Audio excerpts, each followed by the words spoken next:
बिस्मिल्लाहिर्रहमानिर्रहीम, अस्सलाम वालेकुम। मैं फैज़ान रिजवी हूँ और आप मेरे यूट्यूब चैनल और फेसबुक पेज देख रहे हैं। आज 5 जनवरी 2023 है, दिन है जी थर्सडे, जुमेरात का। I would like to wish the crew success in their service for the good of the motherland. रूस के सदर व्लादिमीर पुतिन ने इन बेस्ट विशेस के साथ अपने जोहरी हथियार न सिर्फ पानियों में उतारा है, बल्कि यूक्रेन के चारों अतराफ रशिया के सदर व्लादिमीर पुतिन ने जोहरी हथियार कॉम्बैट रेडी कर लिए हैं, जिसके बाद जर्मनी की जानिब से और नेटो के चीफ स्टोल्टनबर्ग की जानिब से अलार्मिंग किस्म की स्टेटमेंट्स सामने आई हैं। और उन स्टेटमेंट्स के सामने आने के बाद दो चीज़ें पीक पर हैं। एक तो बड़ी जंग की तैयारियां पीक पर हैं, नेटो ममालिक की साइड पर भी और रशिया की साइड पर भी, और दूसरा बातचीत की कोशिशें, काविशें, सालिसी के लिए कुछ ममालिक सामने आए हैं। इस वक्त में क्यों सामने आए? इस बड़ी जंग को रोकने के लिए, जिसकी तैयारियां पीक के ऊपर हैं। नेटो के चीफ स्टोल्टनबर्ग की स्टेटमेंट भी आपके सामने रखूंगा। और 6 और 7 जनवरी को, यानी कि कल और परसों, मुमकिना तौर पर आर्जी जंग बंदी भी हो सकती है। उससे कभी मैदान जंग की सिचुएशन आपको बता दूं, बहुत सारे व्यूअर्स पूछते हैं कि मैदान जंग की सिचुएशन ज़रूर बताया करें। 316वां रोज़ था आज, था क्या, अभी चल रहा है, चंद घंटे बाकी हैं। 316 रोज़ आज मुकम्मल हो जाएंगे रूस और यूक्रेन के दरमियान जारी जंग को। मैदान जंग की सूरत हाल वही जो 2 शहर हैं, वही जो 2 रीजन्स हैं, खरसन और डोनेत्स्क, यहाँ पर बहुत ज़्यादा लड़ाई रिपोर्ट हो रही है। बखमुत जो है वो 60% डिस्ट्रॉय कर दिया रशिया ने। ये यूक्रेन बता रहा है कि रशिया ने 60% बखमुत डिस्ट्रॉय कर दिया। बखमुत मैं आपको बता दूं, डोनेत्स्क का इतना इंपॉर्टेंट शहर है ये कि यहाँ पर महीनों से इस बखमुत शहर को कंट्रोल करने की लड़ाई चल रही है। अब यूक्रेन का ये कहना कि 60% बखमुत को रशिया ने डिस्ट्रॉय कर दिया, इट मीन्स कि 60% बखमुत रशिया के अंडर कंट्रोल है। और बखमुत को कंट्रोल करने का मतलब ये होगा कि पूरा डोनेत्स्क रीजन मुकम्मल तौर पर रशिया के कंट्रोल में आ जाएगा। यहाँ पर रशिया का पलड़ा भारी है। जो ईस्टर्न यूक्रेनियन साइड है, जो डॉनबास रीजन है, यहाँ पर रशिया के हमले रुकने का नाम नहीं ले रहे। दूसरी साइड की अगर हम बात करें, सदर्न यूक्रेन, तो यहाँ पर भी लड़ाई बहुत ज़्यादा है, शिद्दत की लड़ाई है, इंटेंस फाइट है। यूक्रेन ने ये कहा कि हमने गुज़िश्ता 24 घंटों के दौरान 80 रूसी ट्रूप्स को मारा है ज़परेजिया शहर के अंदर। और इन टोटल यूक्रेन ये बता रहा है कि हमने गुज़िश्ता 24 से 48 घंटों के दौरान 800 रूसी फौजियों को हलाक किया है। अब दोनों जानिब से इस तरह के दावे, इस तरह के क्लेम्स, इस तरह की स्टेटमेंट्स भी सामने आ रही हैं। मैदान जंग के अंदर इंटेंस किस्म की लड़ाई भी चल रही है। और इस दौरान रूस के सदर व्लादिमीर पुतिन, ये आपको नजर आ रहा होगा, वर्चुअली उन्होंने लॉन्चिंग सेरेमनी में शिरकत की। लॉन्चिंग सेरेमनी थी एडमिरल गोर्शकोव, जो फ्रिगेट है रशिया का। ये इतना पावरफुल फ्रिगेट है, ये आपको नजर आ रहा होगा कि ये जो हाइपरसोनिक क्रूज मिसाइल्स हैं उनसे लैस है। ये जो फ्रिगेट है, ये हाइपरसोनिक क्रूज मिसाइल्स, मैं आपको बता दूं कि इनकी रफ्तार आवाज़ की रफ्तार से 5 गुने ज़्यादा होती है। और इनकी जो रेंज है वो 1000 किलोमीटर तक इनकी रेंज है। ये जो फ्रिगेट है रशिया का, इसकी लॉन्चिंग तकरीब हुई। रूस के सदर व्लादिमीर पुतिन इसके अंदर शरीक थे।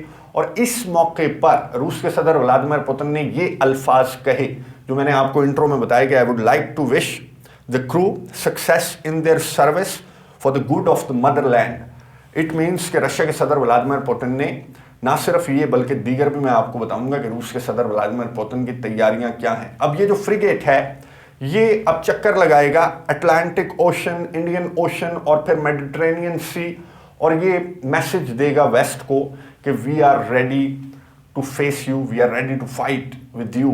अब ये जो रशिया का मूव था, इसके बाद कुछ रिपोर्ट्स ये भी सामने आई कि रूस के सदर व्लादिमीर पुतिन ने कलिनिनग्राड, जो रशिया का ऑब्लास्ट है, रशिया का रीजन है, जो कि नेटो टेरिटरी के बीच में सैंडविच हुआ हुआ है, पोलैंड और बाल्टिक स्टेट्स के बीच में, आपको नजर आ रहा होगा कलिनिनग्राड, यहाँ पर भी अपने जोहरी हथियार ऑलरेडी भी होते हैं। यहाँ पर रशिया के जोहरी हथियार, अब कुछ रिपोर्ट्स के मुताबिक मजीद लीथल वेपन जोहरी हथियार रूस के सदर व्लादिमीर पुतिन ने यहाँ पर मूव किया। फिर जो बेलारूस है, वहाँ पर ऑलरेडी रशिया ने अपने जोहरी हथियार वहाँ पर डिप्लॉय हैं, कॉम्बैट रेडी हैं हथियार। अब क्राइमिया में भी according to some reports Russia के सदर व्लादिमीर पुतिन ने जोहरी हथियार डिप्लॉय किए हैं। और इनसाइड रशिया अगर कुछ रीजन्स की बात की जाए तो मैंने आपको गुज़िश्ता दिनों एक वीडियो के अंदर दिखाया था कि रशिया के सदर व्लादिमीर पुतिन ने जो रीजन्स यूक्रेन को बॉर्डर कर रहे हैं वहां पर अपना जो जोहरी हथियार हैं वो भी मूव कर चुका है, रशिया कॉम्बैट रेडी कर चुका है। यानी कि अब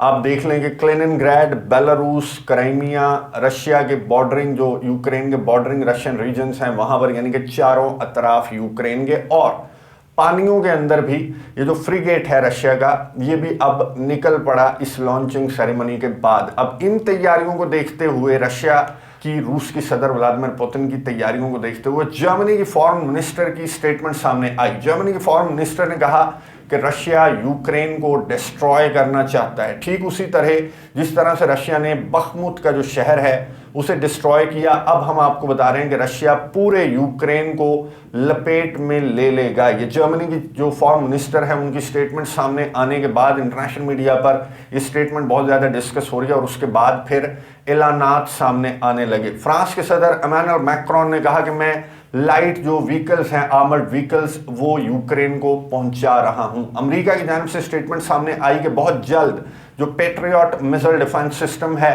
वो यूक्रेन को मिल जाएगा। इसी तरह जो नेटो ममालिक यूरोपियन कंट्रीज हैं वो अब यूक्रेन के लिए मदद इमदाद के ऐलानात कर रहे हैं, क्योंकि जिस तरह की तैयारियां रशिया की नज़र आ रही हैं तो उस तरह की तैयारियां नेटो जो है वो यूक्रेन के लिए नहीं कर रहा, बल्कि अपने ईस्टर्न फ्लैंक को महफूज रखने के लिए जो नेटो टेरिटरी है सिंगल इंच वाली जो बाइडन कहते हैं उसको महफूज रखने के लिए नेटो ममालिक यूरोपियन कंट्रीज जो हैं वो अब सर जोड़ रहे हैं कि रशिया की तैयारियां, तो जर्मनी की फॉरेन मिनिस्टर ने जिस तरह कहा तो तैयारियां तो रूस की ऐसी लगती हैं। चारों तरफ से रूस ने क्लिनिनग्राड भी, बेलारूस भी, क्राइमिया भी और बॉर्डरिंग रीजन्स के अंदर भी और पानियों के अंदर भी जोहरी हथियार अपने कॉम्बैट रेडी कर लिए। तो हमें भी अब होश के नाखून लेने चाहिए। जर्मनी की फॉरेन मिनिस्टर की बात बिल्कुल दुरुस्त है। अब इसलिए यहां पर भी ये तैयारियां भी स्टार्ट कर दी गई हैं। यूक्रेन की मदद इमदाद का सिलसिला मजीद बढ़ गया है ताकि रशिया जो है वो नेटो टेरिटरी तक आने में थोड़ी सी रुकावट यूक्रेन की तरफ से उसे मिले, अगर रशिया का प्लान जो है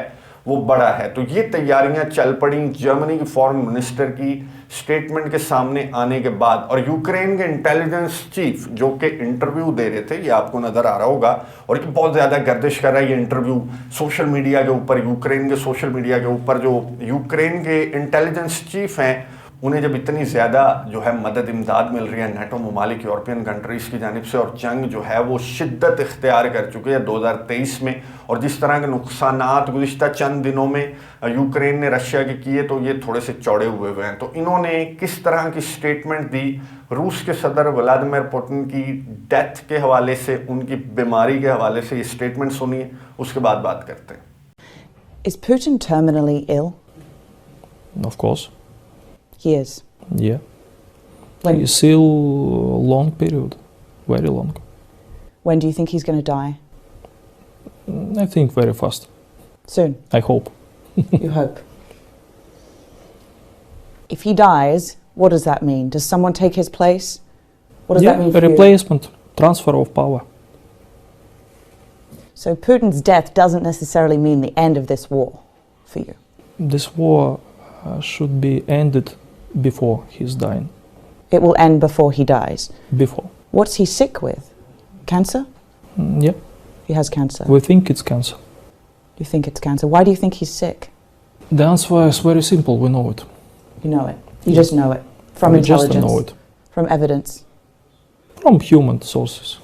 From human sources close with. Yeah. Ukraine के इंटेलिजेंस चीफ की आपने गुफ्तगू सुनी, सबूत इनके पास कोई नहीं है बीमारी का, लेकिन इन्हें उम्मीद, वो कह रहे हैं मुझे उम्मीद करता हूं मैं कि रूस का सदर जो है वो मर जाएगा, लेकिन ये कह रहे थे कि वो अगर अपनी बीमारी, कैंसर या किसी भी बीमारी की वजह से जिसके सबूत इनके पास नहीं है, अगर वो मर गया तो वो इस जंग के ख़त्म होने के बाद ही मरेगा। वो ये उम्मीद भी कर रहे हैं और वो ये कह रहे हैं कि ये जंग ख़त्म होगी, इसकी आंखों के सामने रूस को शिकस्त होगी और फिर ये अपनी बीमारी की वजह से, यानी कि लेवल चेक करें गुफ्तगू का, यूक्रेन के इंटेलिजेंस चीफ की गुफ्तगू का ये लेवल है जिस पर नेटो के चीफ स्टोल्टनबर्ग ने कहा कि बेटा लाइट नहीं लेना, रशिया बहुत पावरफुल है। नेटो के चीफ स्टोल्टनबर्ग ने कहा कि रशिया को हमें अंडर एस्टिमेट नहीं करना चाहिए, रूस को अंडर एस्टिमेट मत करें। वो रूस जो कि 1 साल तकरीबन होने वाला है और इतना ज़्यादा नुकसान, ये आज की लिस्ट है जो कि जारी की गई है यूक्रेन की जानिब से कि 1 लाख से ज़्यादा फौजी मर गया अकॉर्डिंग टू यूक्रेन। रशिया का 3000 से ज़्यादा टैंक्स तबाह हो गए, फिर 250 से ज़्यादा जो है वो लड़ाका तैयारे मार गिराए, और ये लंबी चौड़ी लिस्ट है। इसके बावजूद नेटो के चीफ स्टोल्टनबर्ग ने कहा कि इसके बावजूद रशिया हम सबको टफ टाइम दे रहा है। 1 साल गुजर गया, इतना नुकसान अकॉर्डिंग टू यू हो गया रशिया का, फिर भी रशिया टफ टाइम दे रहा है। रशिया को लाइट नहीं लेना। अभी तो वो जो हथियार रशिया ने अभी निकाले हैं वो भी चलाए नहीं, अगर चल गए तो फिर क्या होगा यूक्रेन का और यूक्रेन समेत उसके इत्तेहादियों का। तो इस बात को सोचने की ज़रूरत है, जोश से नहीं होश से। नेटो के चीफ स्टोल्टनबर्ग ने कहा कि हम तब तक यूक्रेन की मदद इमदाद जारी रखेंगे, as long as it takes, हम मदद इमदाद जारी रखेंगे जब तक कि रशिया जो है हमारे यूक्रेन के कंसर्न्स को सुनते हुए बातचीत की टेबल पर बैठने को तैयार नहीं हो जाता। यानी कि नेटो के चीफ स्टोल्टनबर्ग को समझ आ रही है कि रशिया जैसे जायंट को कंट्रोल करने के लिए यूक्रेन का तो काम ही नहीं था। यहाँ पर 30 ममालिक का असलहा गोला बारूद, 30 ममालिक की इंटेलिजेंस, 30 ममालिक के मर्सनरीज, फॉरेन फाइटर्स के नाम पर 30 ममालिक के मर्सनरीज यहां पर लड़ रहे हैं रशिया के खिलाफ। और अब नेटो के चीफ स्टोल्टनबर्ग ने तस्लीम किया रशिया की ताकत को कि जो इकोनॉमी की वॉर है, जो सैंक्शंस हैं, जो असलहे गोले बारूद की मदद इमदाद है, इसके अलावा जो आइसोलेशन के लिए जो कैंपेन इन्होंने चलाई थी कि रशिया को आइसोलेट करके रख देंगे तमाम मैदानों के अंदर, मैं आपको रियलिटी बता रहा हूं, तमाम मैदानों के अंदर सिवाय मीडिया वॉर के तमाम मैदानों के अंदर नेटो को रूस से शिकस्त खाना पड़ रही है इस 1 साल के दौरान। एक मीडिया वॉर ऐसी है जो कि यूरोपियन कंट्रीज, नेटो ममालिक जीत रहे हैं। नेटो के चीफ ने इस बात को एडमिट किया और कहा कि होश के नाखून लो, तैयारियां अपनी मुकम्मल रखो, भर भर कर यूक्रेन को मदद इमदाद प्रोवाइड करो as long as it takes के रशिया नेटो टेरिटरी तक ना आ जाए, भांडा फूट जाएगा नेटो का। नेटो के जो सारे गोदाम हैं वो खाली हो चुके हैं, नेटो के पास कुछ भी नहीं बचे। ये बात खुद जर्मनी के चांसलर ओलाफ शॉल्स और नेटो के चीफ स्टोल्टनबर्ग ने खुद खड़े होकर कैमरे के सामने एडमिट कर दी थी। अब इसके बाद जो नेटो के चीफ स्टोल्टनबर्ग की स्टेटमेंट है, जर्मनी की फॉरेन मिनिस्टर की स्टेटमेंट के बाद बड़ी जंग की तैयारियां इन्होंने स्टार्ट कर दी और यूक्रेन के इंटेलिजेंस चीफ जो है वो बातें बड़ी बड़ी करके निकल गए इंटरव्यू के दौरान। और नेटो के चीफ स्टोल्टनबर्ग की स्टेटमेंट के बाद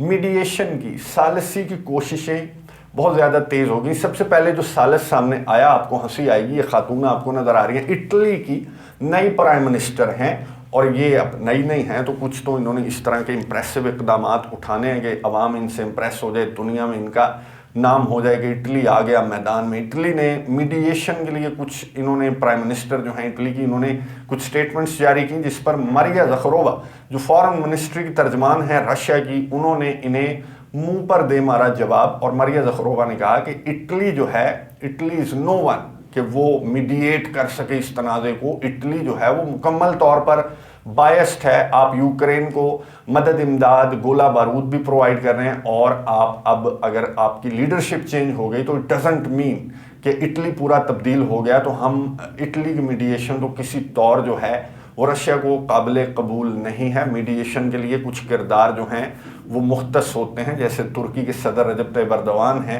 वो सूट करते हैं मीडिएशन के किरदार के लिए। ये बंदा बिल्कुल सूट करता है। तुर्की के सदर रजब तैयब एर्दोगान ने टेलीफोन कॉल की रूस के सदर व्लादिमीर पुतिन को। आज ही, इस वक्त जब मैं वीडियो रिकॉर्ड कर रहा हूँ तो एक ही कॉल उनकी हुई है। आज ही उनकी कॉल यूक्रेन के सदर व्लादिमीर ज़ेलेंस्की के साथ भी स्केड्यूल है। लेकिन जो रूस के सदर व्लादिमीर पुतिन के साथ टेलीफोनिक गुफ्तगू हुई तुर्की के सदर रजब तैयब एर्दोगान की, उसकी डिटेल्स मैं आपके सामने रख दूँ। तुर्की के सदर रजब तैयब एर्दोगान ने वही बात की जो कि फिनलैंड की सना मैरन गुफ्तगू कर रही थी मीडिया पर्सन्स के साथ, और उनसे सहाफ़ी ने क्या सवाल किया और उन्होंने क्या जवाब दिया, ये सुनिए। उसके बाद तुर्की के सदर रजब तैयब एर्दोगान और रूस के सदर व्लादिमीर पुतिन के दरमियान होने वाली टेलीफोनिक गुफ्तगू की डिटेल्स आपके सामने रखता हूँ, ये सुनिए, उसके बाद बात करते हैं। Way out of the conflict. Way out of the conflict. The way out of the conflict is to Russia to leave Ukraine. That's the way out of the conflict. Thank you. गुफ्तगू आपने सुनी Finland की सरबराह सना मैरन की। वो ये कह रही थी कि इस जंग से निकलने का एक ही रास्ता है कि रूस अपनी फौजें यूक्रेन से निकाल ले। अब तुर्की के सदर रजब तैयब एर्दोगान और रूस के सदर व्लादिमीर पुतिन के दरमियान जो टेलीफोनिक गुफ्तगू हुई, उसमें तुर्की के सदर रजब तैयब एर्दोगान ने रूस के सदर को कहा कि बस अब इस तनाज़े को बातचीत की टेबल पर आना चाहिए। मैं यूक्रेन के सदर व्लादिमीर ज़ेलेंस्की से भी आज ही गुफ्तगू करूंगा। जो टर्किश स्टेटमेंट जारी हुई, इसमें कहा गया कि तुर्की के सदर रजब तैयब एर्दोगान ने रूस के सदर को कायल करने की कोशिश की बातचीत के टेबल पर आने से भी पहले सीज फायर के लिए। तुर्की के सदर ने कहा कि सीज फायर पहला स्टेप है, सीज फायर होगा तो फिर बातचीत की जो कोशिशें हैं, जिसके लिए मैं बहुत ज़्यादा कोशिश कर रहा हूं, तो वो कोशिशें तब ही कामयाब होंगी जब सीज फायर होगा। अब मैं यूक्रेन के सदर व्लादिमीर ज़ेलेंस्की से भी बात करूंगा, आपसे भी मैं यही बात कर रहा हूं। अब तुर्की के सदर रजब तैयब एर्दोगान, जिनकी अभी तक मैंने आपको बताया कि यूक्रेन के सदर से टेलीफोनिक गुफ्तगू नहीं हुई, वो उनसे भी यही बात करेंगे कि हाँ जी सीज फायर, हाँ जी सीज फायर। अगर दोनों पार्टियां राजी हो जाती हैं तो ये सीज फायर होगा। और उसके बाद तुर्की के सदर रजब तैयब एर्दोगान ने कहा कि मैं अगले स्टेप की तरफ मूव करूंगा, जो भी कंसर्न्स हैं दोनों पार्टियों को। चलो सीज फायर होगा तब भी सुनेंगे ना। अब ये जो गोला बारूद, गोलियों की तड़तड़ाहट है, इसके दौरान तो किसी के कंसर्न, किसी भी पार्टी के कंसर्न कोई नहीं सुन सक रहा। तो अब तुर्की के सदर रजब तैयब एर्दोगान दोनों ममालिक के सरबराहान को मनाने की कोशिश कर रहे हैं कि सीज फायर पर राजी हो जाएं किसी तरह दोनों पार्टियां, और फिर हम दोनों पार्टियों के कंसर्न्स को सुन लेंगे। अब यहाँ पर आए ऑर्थोडॉक्स चर्च के जो हेड हैं रशिया के अंदर, मॉस्को के अंदर, ये आपको नजर आ रहे होंगे। इन्होंने दोनों ममालिक से रिक्वेस्ट की है कि क्रिसमस के दिन सीज फायर जो है, ट्रूस, इन्होंने कहा आर्जी जंग बंदी जो है वो क्रिसमस के दिन की जानी चाहिए। दोनों ममालिक से इन्होंने दरख्वास्त की। 6 और 7 जनवरी यानी कि कल और परसों जो ऑर्थोडॉक्स चर्च के हेड हैं, इन्होंने कहा कि 6 और 7 जनवरी को ट्रूस होना चाहिए, आर्जी जंग बंदी होनी चाहिए, ताकि जो ऑर्थोडॉक्स है, मैं आपको बता दूं कि आप सोच रहे होंगे 25 दिसंबर को क्रिसमस हो चुका कैथलिक्स का क्रिसमस हो चुका 25 दिसंबर को। जो ऑर्थोडॉक्स हैं वो 6 और 7 जनवरी को, एक्चुअली 7 जनवरी को ये क्रिसमस सेलिब्रेट करते हैं ऑर्थोडॉक्स। और यूक्रेन और रशिया के अंदर ऑर्थोडॉक्स क्रिश्चियंस की मेजॉरिटी है, ना कि कैथलिक्स की। इस वजह से अब ये जो ऑर्थोडॉक्स चर्च के हेड हैं, इन्होंने रिक्वेस्ट की है दोनों ममालिक के सरबराहान से 6 और 7 जनवरी को ट्रूस के लिए। और दूसरी जानिब तुर्की के सदर रजब तैयब एर्दोगान, उन्होंने भी रिक्वेस्ट की है दोनों ममालिक से कि जंग बंदी पर, सीज फायर पर राजी हो जाएं। अब ये मौका अगर ऑर्थोडॉक्स चर्च के हेड की रिक्वेस्ट पर मिलता है, ये मौका तुर्की के सदर रजब तैयब एर्दोगान को, तो दोनों ममालिक के कंसर्न्स 6 और 7 जनवरी को भी सुने जा सकते हैं, इन केस कि ये अपने हेड की, जो ऑर्थोडॉक्स चर्च के हेड हैं, उनकी ये रिक्वेस्ट दोनों ममालिक के सरबराहान सुनते हैं और 6 और 7 जनवरी को आर्जी जंग बंदी पर राजी होते हैं। तो ये अच्छा मौका होगा रूस के सदर व्लादिमीर पुतिन और यूक्रेन के सदर व्लादिमीर ज़ेलेंस्की के कंसर्न सुनते हुए तुर्की के सदर के पास कि वो इन्हें बातचीत की टेबल पर इस वक्त ला सकते हैं। अगर यहाँ पर भी तुर्की के सदर रजब तैयब एर्दोगान को कामयाबी ना मिली इस तनाज़े को बातचीत की टेबल पर लाने में, तो फिर पक्का है कि ये जंग एक बड़ी जंग में कन्वर्ट होगी, जिस तरह की तैयारियां दोनों जानिब हैं, स्पेशली रशिया की तरफ। नजर रखेंगे, आपको अपडेट्स देता रहूंगा। अगली वीडियो तक के लिए इजाजत दीजिए। अल्लाह हाफिज।